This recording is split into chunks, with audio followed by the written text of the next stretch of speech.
my water just broke. I felt like things really intensified. She was right there and she was coming. It was an amazing feeling. I'm gonna cry just thinking about it. I could feel her head. We heard her cry. We were squeezing hands and she was screaming. I'm Bryn Hunt Palmer, and you're listening to The Birth Hour.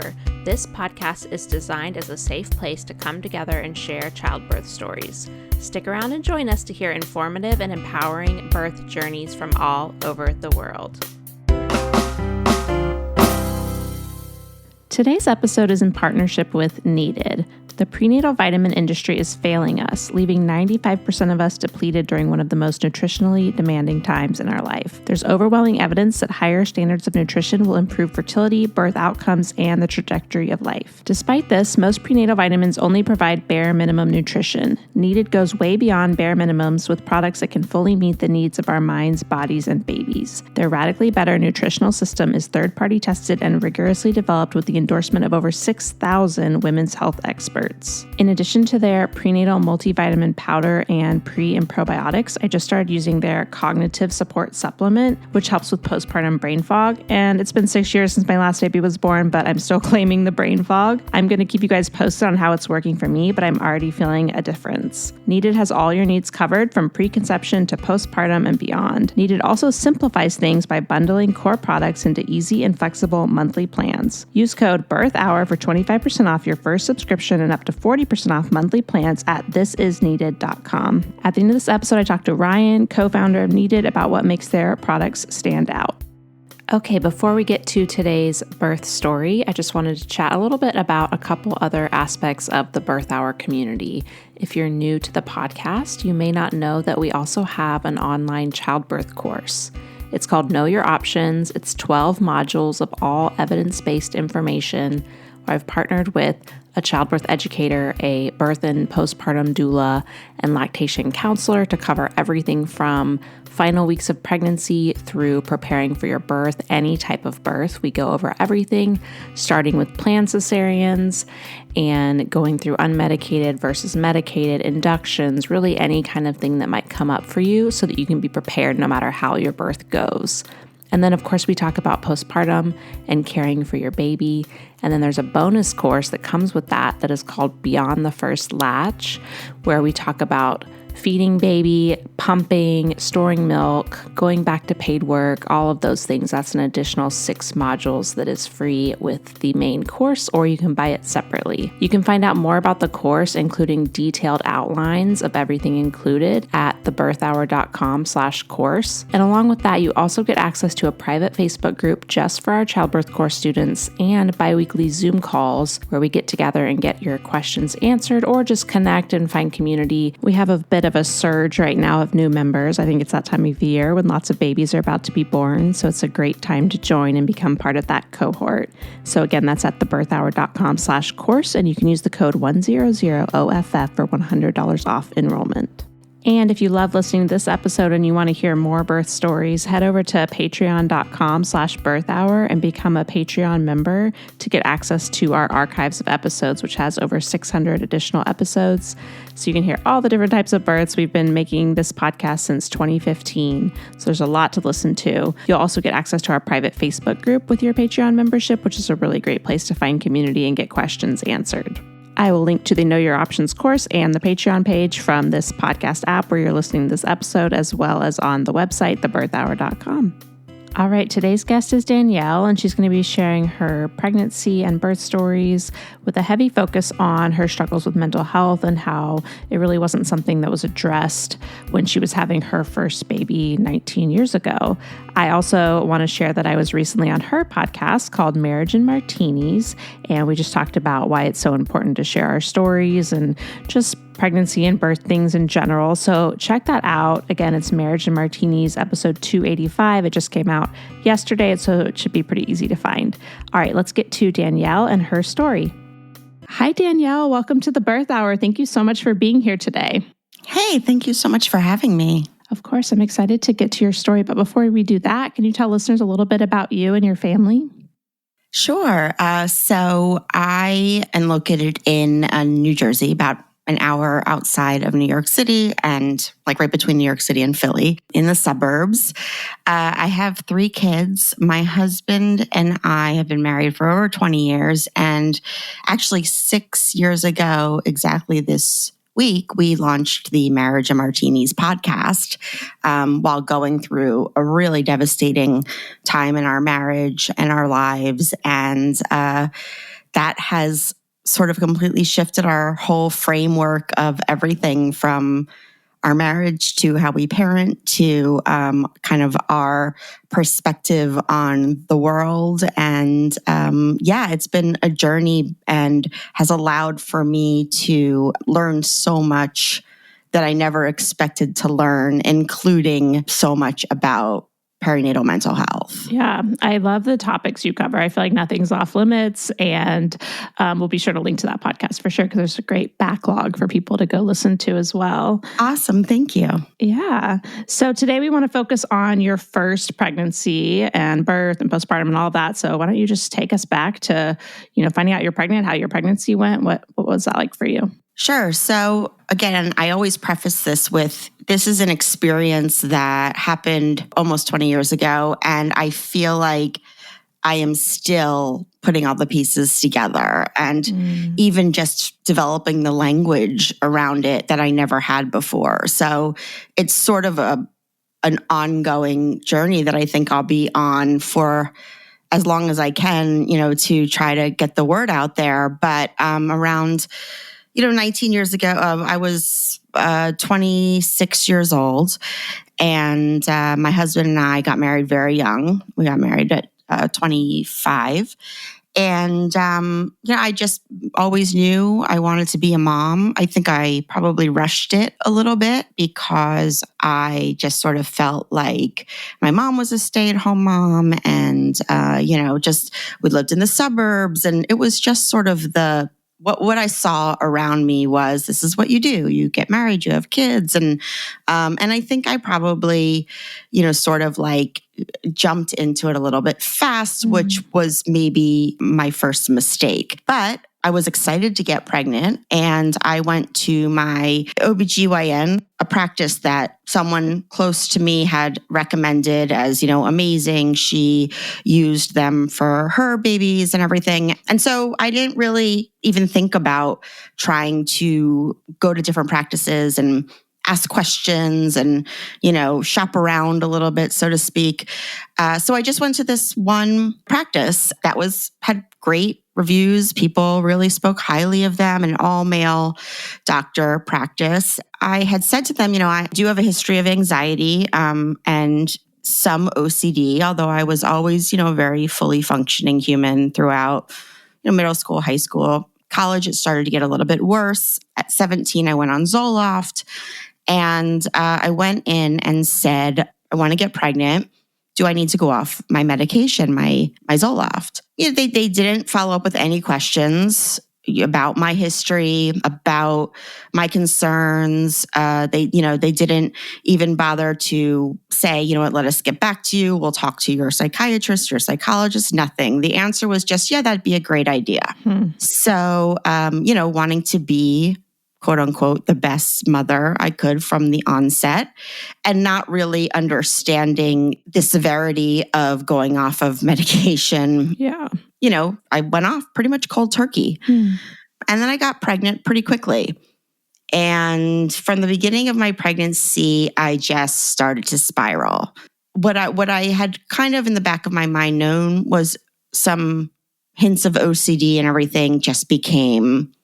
It was my entire state of being. I was petrified of doing something that was going to harm the baby, doing something that was going to get me in trouble, and they were going to come when the baby was born and take the baby from me. I was going to lose the baby. Like, just every single aspect of life, I couldn't escape it. And I was young, and my husband was young. And Adam, my husband at the time, had no idea what was going on. I mean, I didn't really know either. My whole reaction was sort of like, oh my God, I'm just going crazy. I had no idea, never heard anything about pregnancy and mental health. It had never been mentioned to me. The only things I really knew about pregnancy was what I learned in sex ed in middle school. So, and what I had seen with a few people around me who had been pregnant, but they all had pretty great pregnancies as far as I could see. Right. So my husband, was trying to be patient at first. And, I would do the constant checking about things. Do you think this is going to happen? Do you think this happened? What would happen if, all the questions, tried to be very patient. And then it got to a point where I couldn't go to work anymore. I had to go on leave. And he really couldn't handle it anymore. And I moved out of my brand new home with him and moved really back into my childhood bedroom at home. And basically for the rest of my pregnancy, pretty much, my parents and my sister kind of took care of me and made sure that I was eating and, forcing me out on walks and talking me down and making sure that I was, taking care of myself to the degree that they could force me to take care of myself. And it was really something that happened kind of out of nowhere, but also now looking back, it was completely not out of nowhere. Yeah. And so there are so many levels to all of it that I am, sort of still thinking about and trying to wrap my head around and trying to figure out how do we make it so that this can't happen anymore, because it didn't have to happen. Yeah. And was it something that you brought up to your doctor at the time, like how you were feeling and everything? Oh, the whole, the whole doctor part is really where my anger is the most concentrated. And at the time, I know things were different and it wasn't really this discussion or subject that people concentrated on. And I'm sure in medical school, there was no course on perinatal mental health. So I also try to understand and try to think about the fact that, look, they didn't have the knowledge or the language around it. Mm-hmm. And also the way I was treated was horrible. I would call a lot with phone calls and I was an absolute nuisance to them. I took up too much of their time. They thought the questions that I was asking were so obvious and so ridiculous, and they may have been, but they never, ever once went at it from the direction of, oh, wow, your mental health is not great. We need to take care of this and we need to take care of you. Instead, it was, you really need to calm down. This is not good for the baby. Which you don't say to somebody. Yeah. You don't say to somebody anyway. Right. And you don't say to somebody with anxiety and OCD. Mm-hmm. And so, step by step, it was really just very much, I was petrified to go visit the doctor. I was petrified to get ultrasounds. I was petrified of, to make a phone call to them if I was feeling a certain way or worried. And I get it. They have a lot of patients, a lot of pregnancies to oversee. And also there are reinforcements that I could have been handed. Referred to, yeah. Yeah, there are resources and there was never any kind of, let's explore this. They did send me to a therapist in the towards the beginning, actually. And it was ridiculous. It was, basically just someone trying to delve into my childhood and find out why I was feeling this way. If you are someone who suffers from OCD, sure, you might have trauma from your childhood. You very well might not. Although OCD is often, triggered by some type of change in your life and everything, it is a genetic illness. It is not something that is usually, you don't develop it because of a childhood. It might be triggered by that. Mm-hmm. And so for me, I just knew that this therapist was just making it worse. Yeah. And my sister actually finally was the one who found an OCD specialist. It was the first time I even knew that had existed. The way I think of it now, they were good physical doctors. They knew about pregnancy. They were probably great with C-sections and, and that kind of thing. But it was malpractice pretty much. When I think about it now, I recently said on our podcast, people go in the shower and they, pretend to give award speeches or whatever. Like I stand there and just tell off my doctors. Yeah. Because I didn't have the opportunity to do it at the time.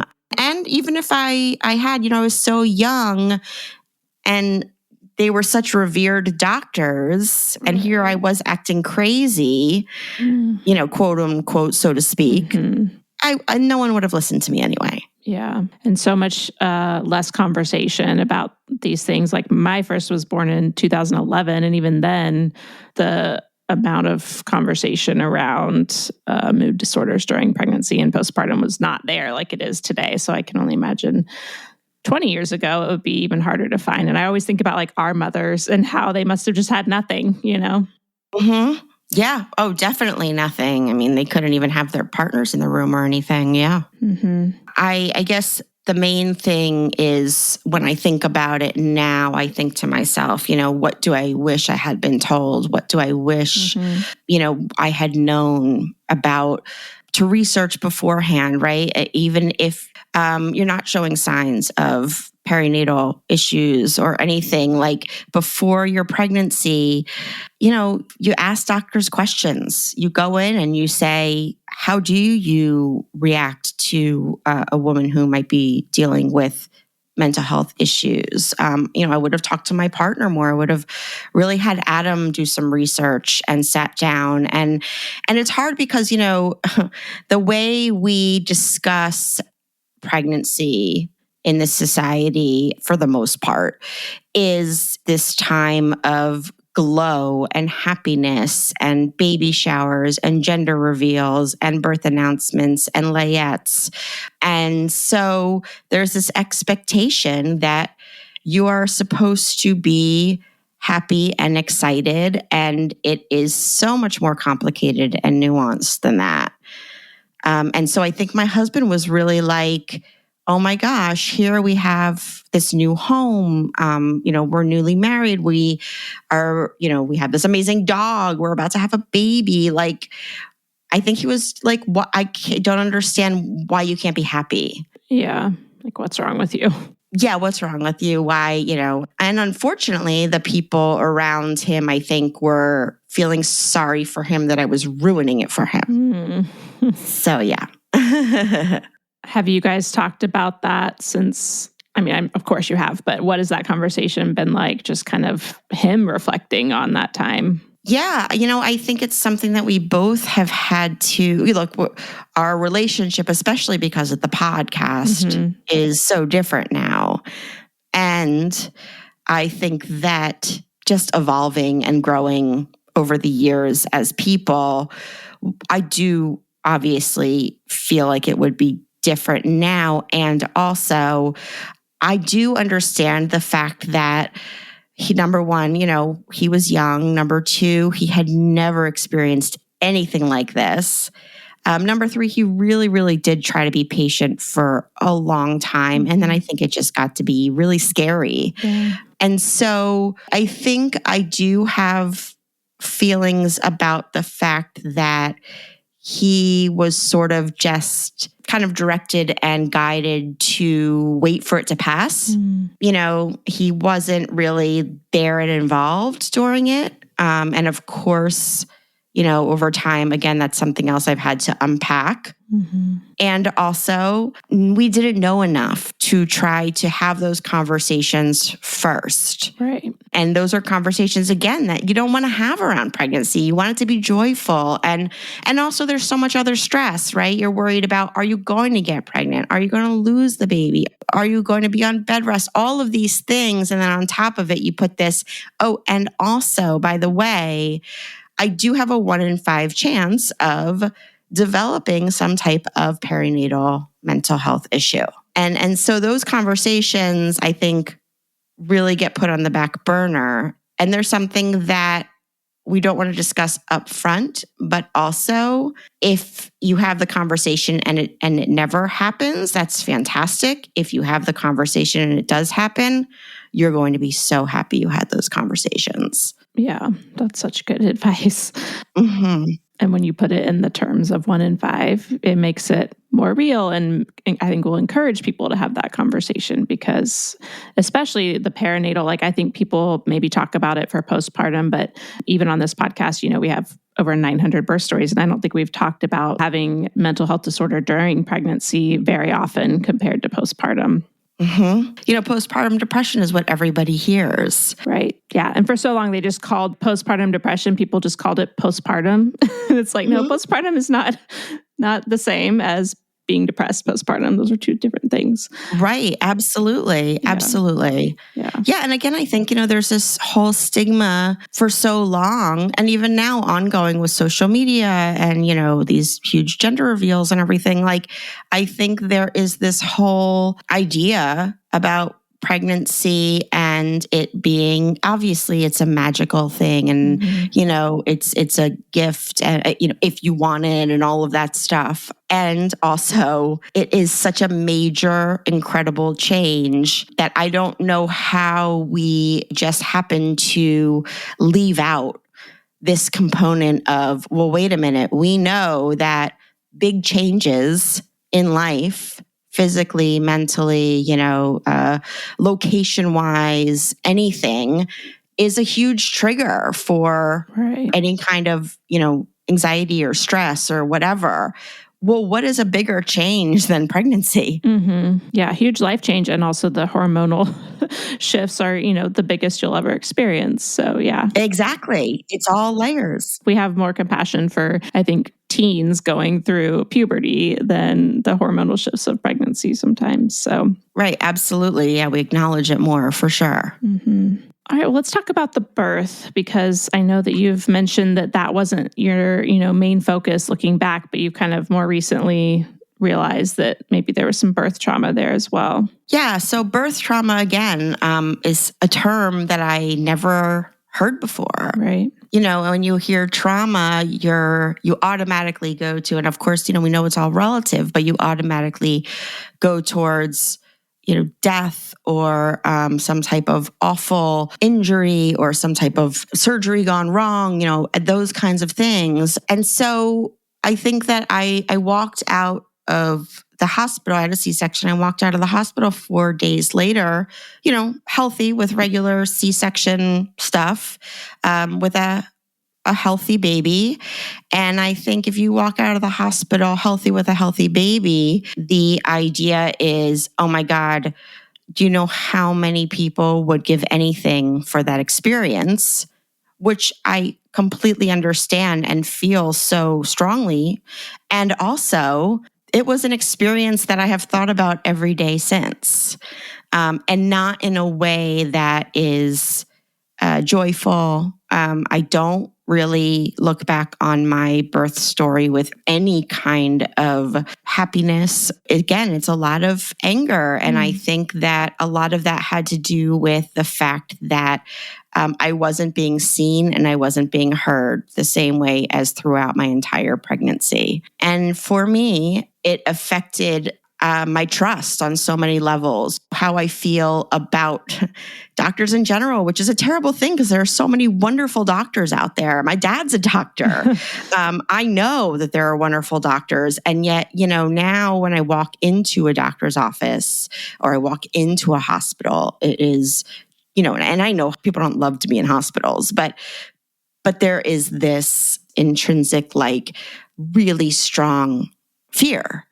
And basically what happened was it was 2 days before my due date. So, 2 days before my due date, you walk into the hospital and you sort of think, yeah, that makes sense. If she says she's in labor, she probably is in labor.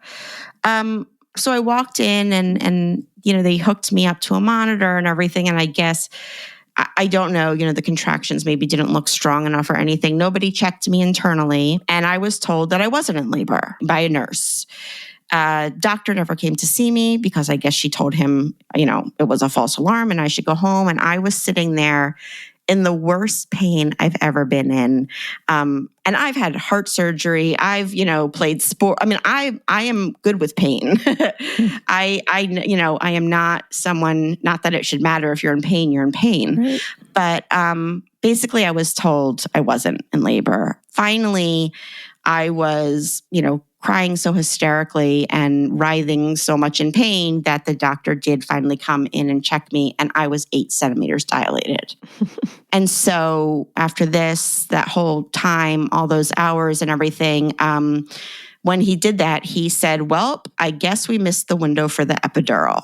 And I was somebody who very, very much wanted an epidural. Mm-hmm. And I had this feeling in the back of my head before I went in. I was sort of like, I bet I'm going to have a C-section. And I'm not one of those people who, I know a lot of people really don't want a C-section. They really want to give birth vaginally. And I think I was at a point where, I was sort of like, listen, however this goes, I'm okay with, as far as like whether it's a C-section or vaginal. Of course, I didn't want it to be as painful as it was or anything. And I didn't want all of these things to happen. Right. But I wound up, basically without medication, with really nobody coming to check on me or anything for a very long time. And I was a mess. And, and on top of it, I think that whole time, the whole time was around 12 hours. And people were coming into the room and just, the way that they treat you when you are pregnant. And again, I haven't been pregnant. My youngest is 12. Just the physical, the grabbing, the way that they sort of just, stick their arm into you without any warning, the way, all of those things, I really just felt like so violated in a way that I wasn't being treated like a human. Mm-hmm. And it was so jarring and so painful. And there was no type of, oh my goodness, we know, this is hard. We know that you're in pain. It was just like, any other appointment, and so anytime again I saw the doctor or the nurse come in, I would be petrified. And then, finally, after they had me try to push for far too long, there was meconium, and then they finally told me that I could have a C-section. But, it was a disaster up until that point. Actually, a funny story. So the doctor that had done all of this, from the get-go, from the onset, who told me to go off of my medication or whatever, after the birth of my first child, I obviously left that practice. And I did write them a letter. I never heard anything, but I did write them a letter. And I joined a new practice. When I went into labor with my second child, I again, had to have a C-section. I was 2 weeks early, and I walk into the hospital and they bring me into the operating room and they tell me that my doctor is, not on call, and in walks the doctor. Oh my gosh. From my first pregnancy. Mm. Yeah. So I think we both looked at each other like deer in headlights. Yeah. So, it just, again, I think that I never really allowed myself to put it in the category of a trauma, and also to not be believed and to not be treated in a way that, allows you to feel somewhat in control of your own experience. And somewhat, having people believe you about your body is really terrible. And, again, the pain was bad enough. And then the just the amount of no compassion, no concern. And then there was this huge shift after when I went in for postpartum, to spend the 4 days, other than 17 people asking me if I wanted to breastfeed after I'd made it very clear I wasn't breastfeeding. It was a pretty good experience. The nurses there were extremely compassionate. They were wonderful. I wasn't really seeing my doctor except for 5 minutes a day, which was fantastic. And it was a different experience. So I think also I left maybe on a better terms, but to have that whole experience during pregnancy and then end it like that and have that be your whole introduction to, motherhood is very confusing.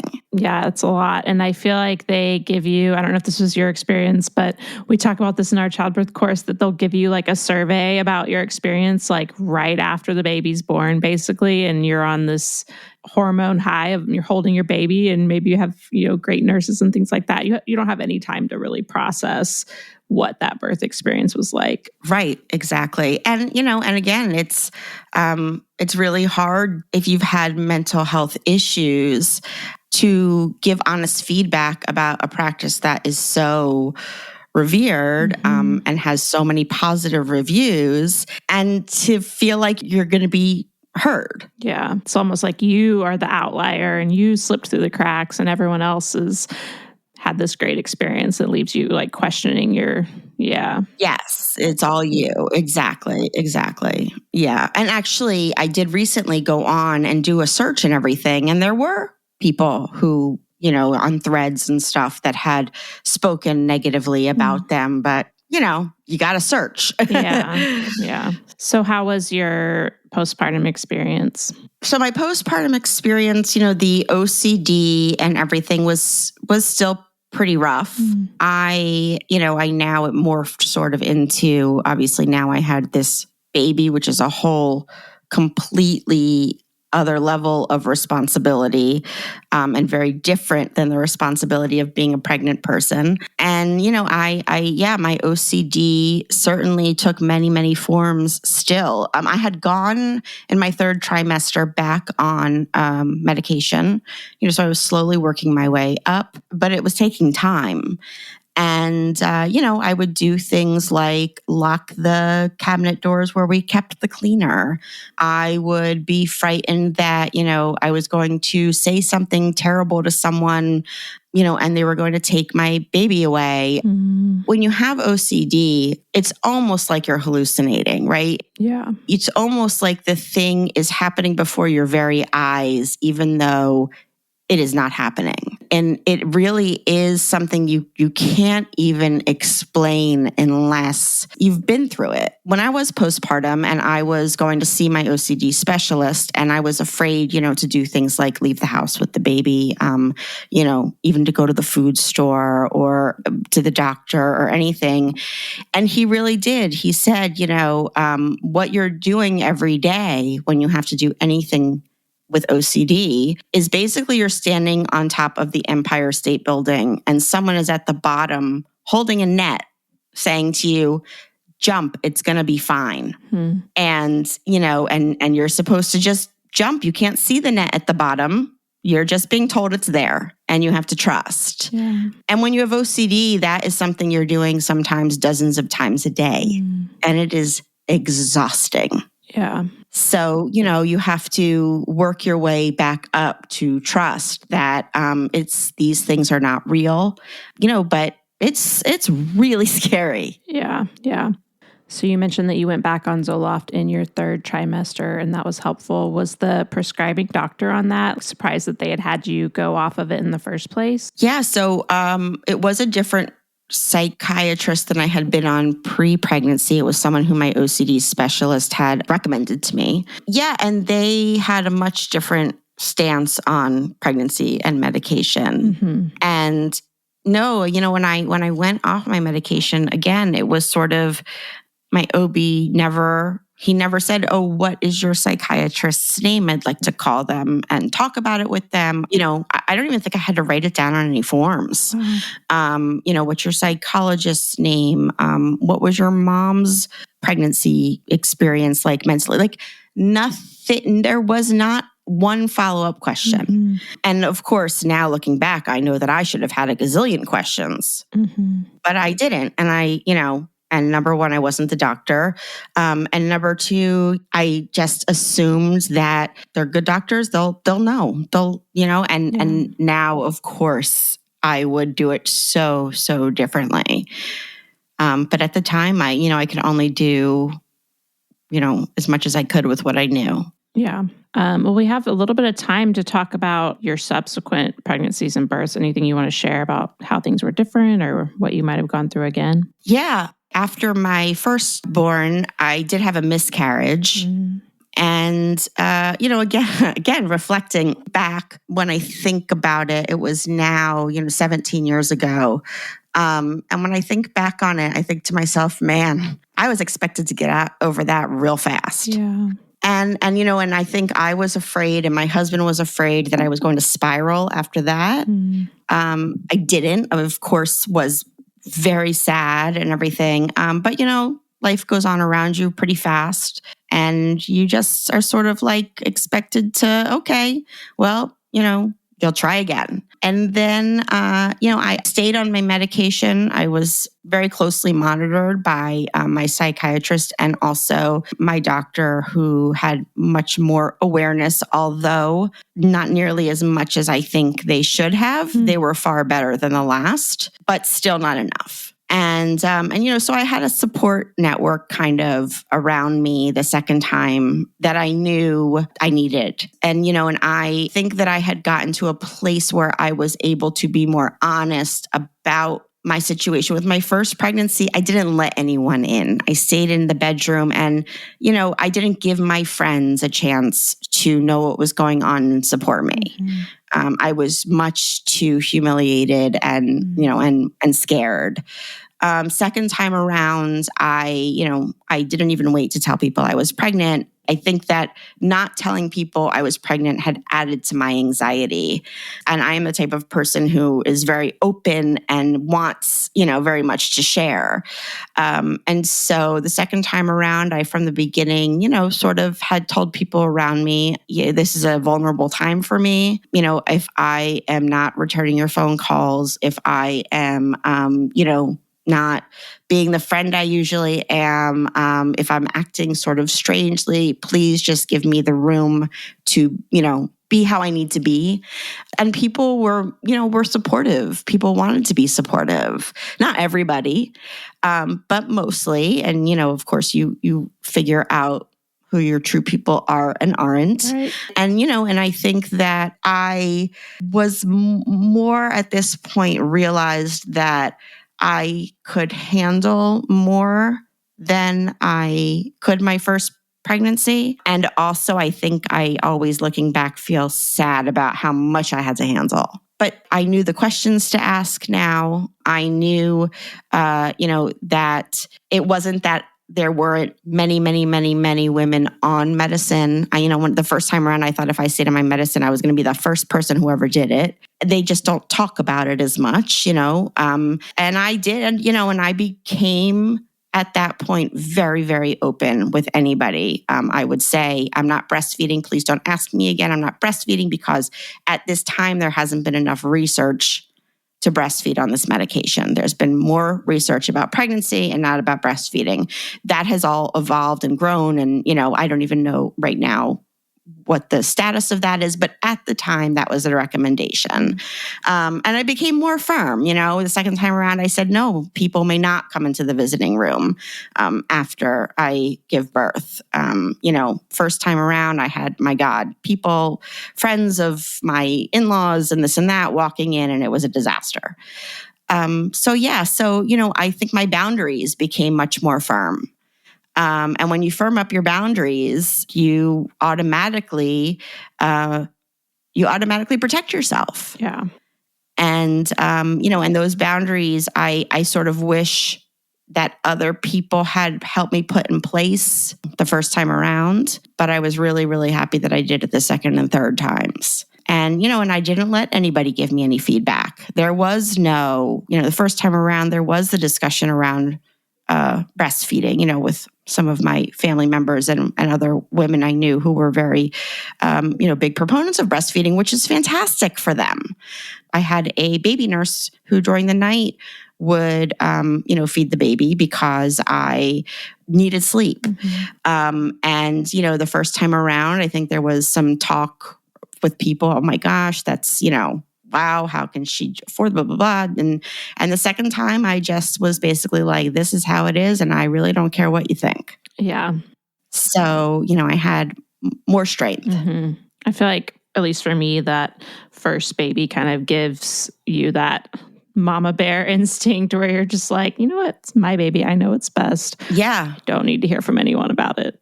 Yeah. And I think also it's sort of, there's this idea of, out there of what is going to make you a good mom when really internally, what's going to make you the best mom. And you just have to follow those instincts. And I knew I needed sleep. I knew breastfeeding would not be good for my mental health. Mm-hmm. I knew I needed to be on medication. All of these things that I knew so deeply, I allowed the first time around other people to determine for me. Yeah. And obviously you need guidance and you need to talk to doctors and, you need to make sure nothing is a health risk or anything like that. But also, opinions are much different than facts. Yeah, for sure. And I feel like just so much of your story was, I just kept thinking in my head, like, none of this is evidence-based, like the things during the birth and pregnancy that you experienced. Totally. Yeah. And I think we expect women to, again, just be able to sink into the moment and feel incredibly blessed to be pregnant. Mm-hmm. And anything, else is, at least you're pregnant, at least you have a healthy baby, at least, and all of these things. And it's sort of like, you are forgetting that I am a separate human being. Yeah. So, yeah. Well, thank you so much for sharing your experience and your stories. Do you have any resources that you recommend to people, things you maybe wish you had had back then?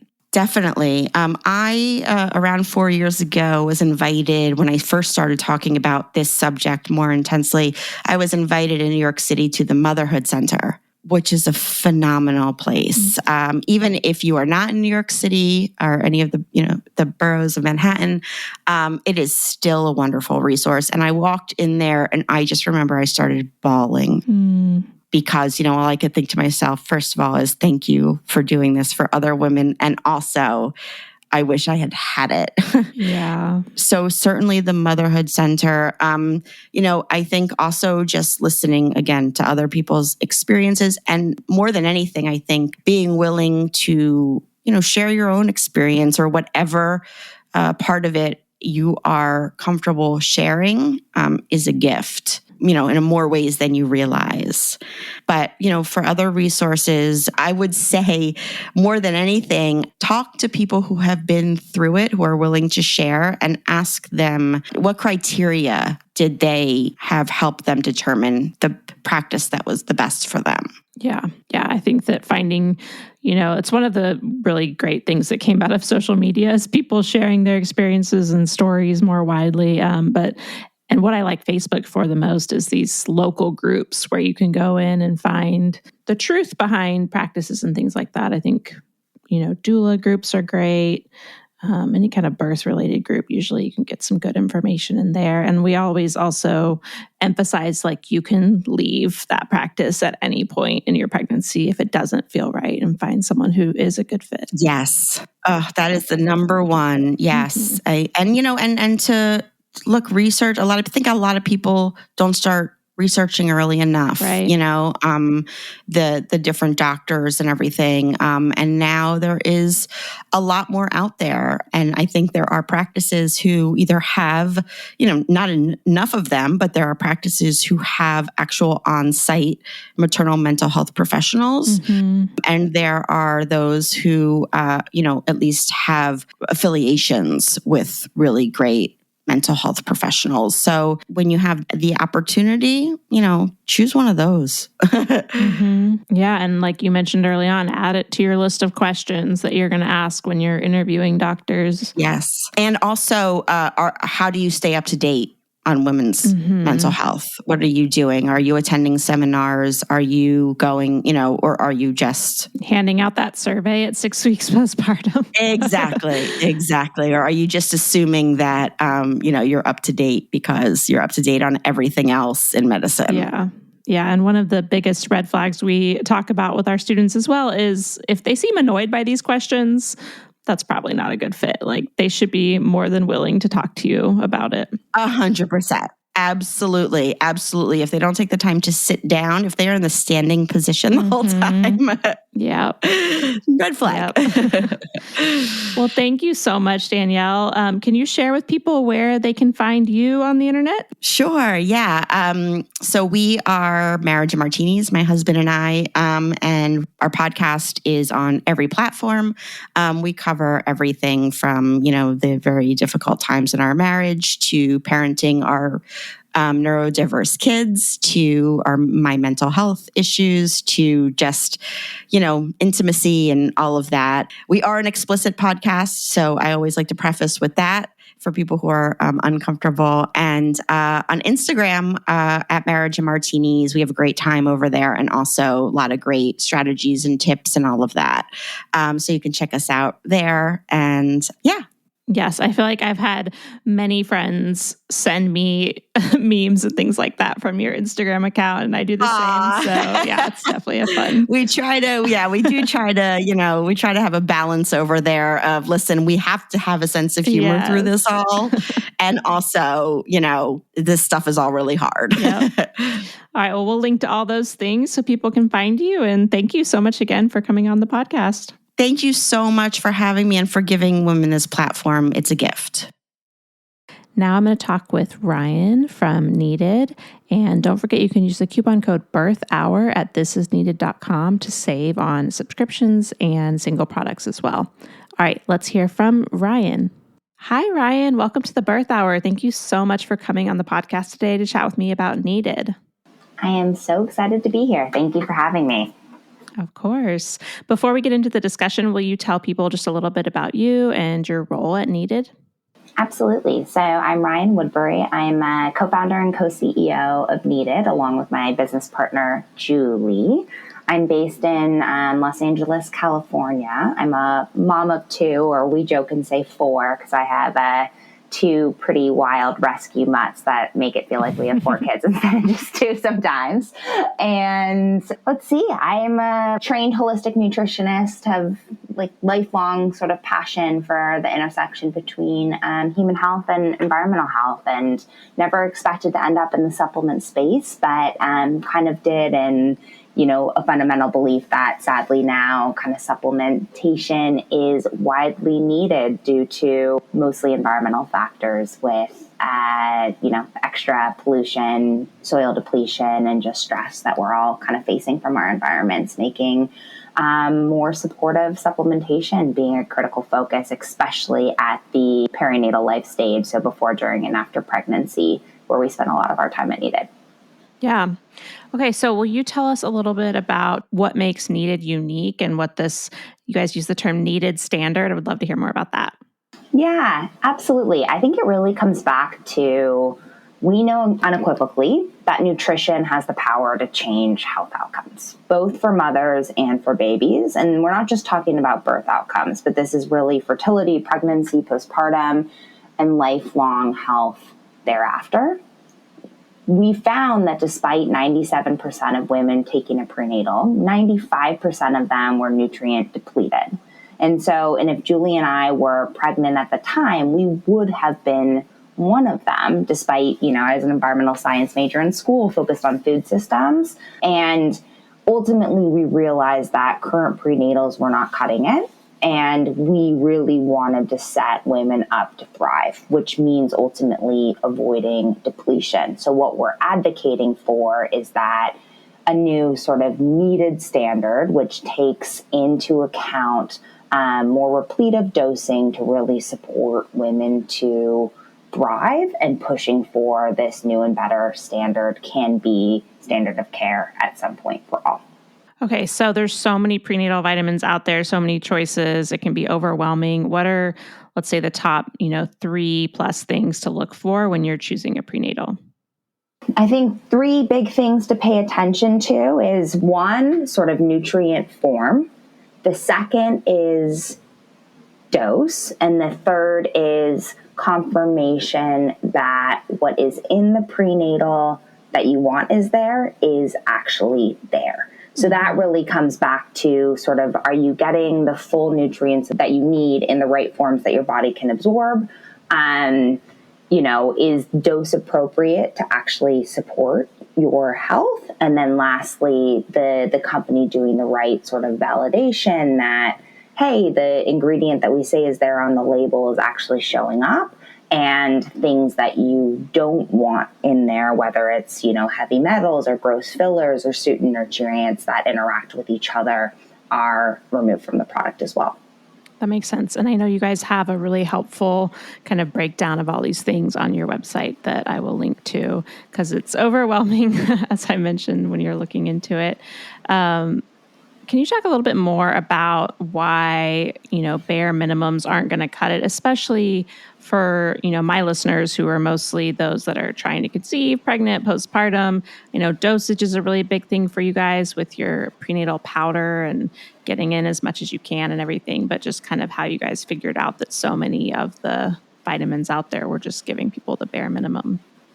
Yeah, I think it fundamentally comes back to, at this life stage, we really want to support women to thrive. And before, during, and after pregnancy is really some of the most nutritionally intensive time periods of a woman's life. Mm-hmm. And basically what most prenatals are designed around, the RDAs, as a kind of like original governmental standard, is designed around how do you avoid a disease condition, not how you set someone's body up to thrive.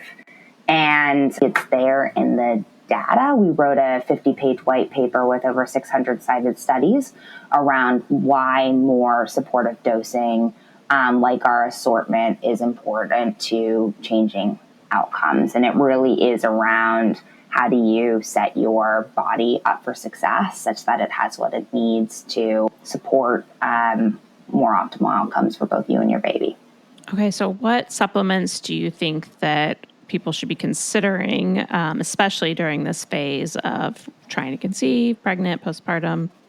Yeah, so certainly the two that are most important is a supportive multivitamin, but you want to look at sort of, more supportive dosing. So an example of this would be 4,000 IU is the clinically studied amount of vitamin D that is safe and effective during pregnancy. Most prenatals have sort of far less than that. Or 400 milligrams of choline is the minimum recommended amount for pregnancy, and most prenatals have far less than that. So paying attention to this more supportive vitamin and mineral blend, and then really getting by with a omega-3, DHA, EPA, as well as the two sort of core products. And those are, we make 3 multivitamins, and we have 2 omega-3s that we make. They are among our top selling products, and that's really your foundation for this life stage. Though we also believe that too many companies have really made a single kind of prenatal or omega SKU and quickly moved past this customer. And we think that this is a woman that has many, many needs beyond those just like basic nutritional needs that you need from a multivitamin and omega-3, whether it's help with sleep or help with blood sugar balance or stress management. And we've really created SKU assortments around those needs that all work together in a system to really set women up for success. Yeah, I love that there's like the core products and then there's more that goes beyond that. And I know you guys are always coming out with new things. And one of the newer ones is the cognitive support. Can you talk about that? I know you personally have been using it. Yeah, absolutely. Cognitive support is one of my favorites, and it really came out of my first postpartum experience where I struggled in my transition back to work. I think the balance between breastfeeding, trying to show up for my new child, and feeling like myself again at the job was something that I think I underestimated how big that transition was. And turned to nutrition. That has continued to be a game changer for me in really creating a breastfeeding safe option that helped me feel like myself again through supporting really focus, attention, memory, and some of the other kind of mental faculties that are important for kind of assuming the career side of things while also balancing even the stressors at home of just like moms at home have a huge amount on their plate as well, and keeping track of, how am I going to make dinner tonight? Right. What are some of the things in the cognitive support that are helpful for concentration and focus and things like that? So basically, our cognitive support combines 9 targeted sort of nootropic and botanical ingredients that support focus, attention, brain health, memory, and they alleviate some brain fog and eye fatigue. And they are things like some of your medicinal mushrooms. We have some choline derivatives like alpha-GPC and phosphatidylserine, and then some herbs like ashwagandha, bacopa, and lutein and zeaxanthin that really support the eye fatigue that I think drives a lot of cognitive impairment with how much time we're spending on our phones and computers. Okay, so I feel like a lot of people are going to be interested in this one because we all deal with the brain fog. And this is one that is intended for after baby's born, right? Not during pregnancy. This one is intended for after baby's born, exactly. It really, I think, was that, the transition to motherhood, your brain goes through a transformation, and that transformation is exacerbated for breastfeeding moms due to hormone interactions between prolactin and dopamine, which are antagonists to each other. So we really designed this as that like mom coming back into feeling like herself in this postpartum period, but it really then sets her up as something that she could take for life thereafter, and supporting through, kind of the mental toll that motherhood takes and some of the next cycles of womanhood and perimenopause and menopause. Yeah, I'm just nodding along. Like I remember, especially in that newborn phase, like that feeling when you have the word like just on the tip of your tongue, but you can't think of the word. And the brain fog is so real postpartum. It's very real. Yeah, there's a reason that people call it, mom brain. And some of it is literally your brain is restructured, and then some of it is certainly hormonal. And people will make the argument that like a lot of that brain restructuring is natural, that we want to prioritize being with our child and not worrying about work. And I certainly like very much resonate with that. And the reality of life is that, we live in a much more kind of fast-paced world, and we often have to be in between, our snuggles with our babies and whatever the rest of life reality is, and really wanted a safe and effective product to help women feel fully like themselves. Yeah, I love that. And I love that you guys are like developing products for all stages and phases. And we will be sure to link to everything on the show notes, including discount codes. And you guys have some great bundle options and things like that. So I hope everybody will check it out. And I really appreciate your time today chatting with me. Thank you so much, Bren. I appreciate it. All right. I hope you guys will check out some of those products we just talked about at thisisneeded.com and use the coupon code BIRTHHOUR at checkout. I want to thank Danielle again for coming on and sharing her experience with us. And if you want to check out my episode of Marriage and Martinis, again, that's episode 285. And you can find her podcast in any podcast app as well. If you want more information from Danielle's episode, head over to thebirthhour.com and just search for her name in the search bar to find her show notes page. Thanks so much for listening. If you enjoyed today's show, head to thebirthhour.com and click Become a Member to pledge your support. And as a thank you, you'll get an invitation to join our private Facebook group and access to exclusive episodes. Your vote of confidence and support means the world to me.